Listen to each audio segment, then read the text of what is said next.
রাসূল সাল্লাল্লাহু আলাইহি ওয়াসাল্লাম একদিন মেহমানদারি করার জন্য এক মেহমানকে বাসাতে নিয়ে গেলেন।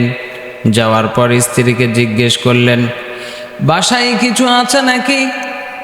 রাসূল সাল্লাল্লাহু আলাইহি ওয়াসাল্লামের স্ত্রী বললেন, পানি ছাড়া বাসায় কিছু নাই। রাসূল সাল্লাল্লাহু আলাইহি ওয়াসাল্লাম আবার মসজিদে নিয়ে চলে আসলেন। আসার পর সাহাবীদেরকে উদ্দেশ্য করে বললেন, ও আমার সাহাবীরা, একজন মেহমান আছে, কে মেহমানদারি করাতে পারবে?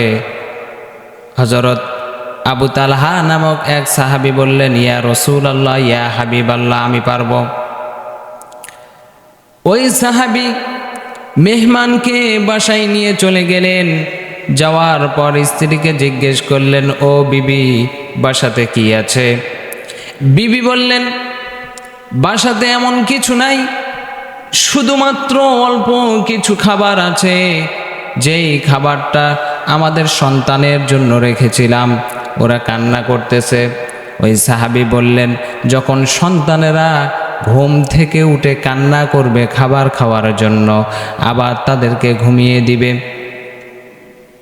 ঘুমিয়ে দেওয়া হলো। আবু তালহা নামক ওই সাহাবী মেহমানকে নিয়ে চলে আসলেন। আসার পর এক জায়গায় বসালেন। বসার পর সামনে খাবার দিলেন। একটু দূর হয়ে তারা স্বামী স্ত্রী বসলেন, একটু ডিস্টেন্স রাখলেন তাদের মাঝে। তিনজন 3 প্লেট নিয়েছেন।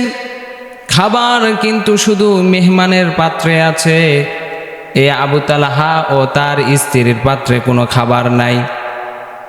মেহমানকে বোঝানোর জন্য তারা প্লেট নিয়েছেন।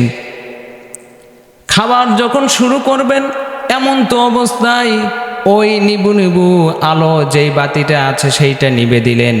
নিভে দিয়ে এমন একটা অভিনয় করলেন যে 3 জন একসঙ্গে খাচ্ছেন। খাওয়া দাওয়া শেষ, মেহমানকে নিয়ে চলে গেলেন।